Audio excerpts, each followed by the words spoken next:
দেশে চলমান তাপপ্রবাহের মধ্যে সুখবর দিল আবহাওয়া অধিদপ্তর। আগামী রোববার থেকে শুরু হতে পারে চট্টগ্রাম, বরিশাল সহ কিছু এলাকায় বৃষ্টিপাত। এরপর ক্রমান্বয়ে সারা দেশেই বৃষ্টিপাত বাড়বে। তবে চলতি মাসের শেষের দিকে বঙ্গোপসাগরে দুটি লঘু চাপ তৈরি হয়ে তা আরও শক্তি সঞ্চয় করতে পারে বলেও পূর্বাভাস দিয়েছে আবহাওয়া অধিদপ্তর।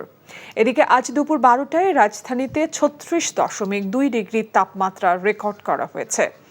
মইদুল ইসলামের রিপোর্ট।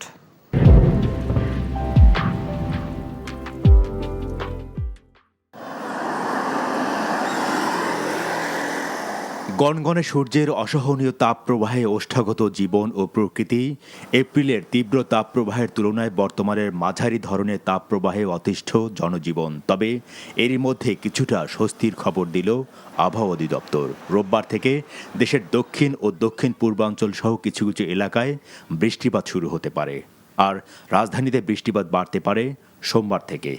চলমান তাপপ্রবাহ আগামী পরশুদিন থেকে দেশের ইস্টার্ন পার্ট থেকে প্রশমিত হতে পারে এবং সেটা ক্রমান্বয়ে সারা দেশেই এই চলমান তাপপ্রবাহ প্রশমিত হয়ে যেতে পারে। আমরা আশা করছি যে 20 তারিখ 21 তারিখ এই রকম সময়ে দেশে তাপপ্রবাহ হয়তো বিক্ষিপ্তভাবে খুলনা বিভাগে থাকতে পারে। আর এছাড়া দেশের অন্যান্য যে বিভাগসমূহ আছে সেই বিভাগসমূহ থেকে মৃদু থেকে মাঝারি ধরনের যে তাপপ্রবাহ সেই তাপপ্রবাহ প্রশমিত হতে পারে।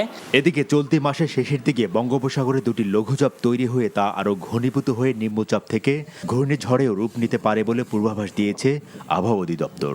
সমুদ্রে 1 থেকে 2টি লঘুচাপ তৈরি হতে পারে, যা থেকে কোনো একটি ঘূর্ণিঝড়ের রূপ নিতে পারে। 3টা কিন্তু দেশ এই বঙ্গোপসাগরকে ঘিরে রয়েছে। একটা হলো আপনার ভারত, একটা হচ্ছে বাংলাদেশ, আরেকদিকে কিন্তু মিয়ানমার। যেদিকেই মুভ করবে সেটা আমরা কিন্তু সেই অনুযায়ী আমরা আপনাদেরকে জানাতে পারবো। আবহাওয়া অধিদপ্তর জানায় চলতি মাসে ঘূর্ণিঝড় তৈরি হলে তার নাম হবে রেমাল। অতীতে আইলা সহ বেশ কয়েকটি প্রলয়ঙ্কারী ঘূর্ণিঝড় আঘাত এনেছিল এই মে মাসে। মইদুল ইসলাম, এনটিভি নিউজ, ঢাকা।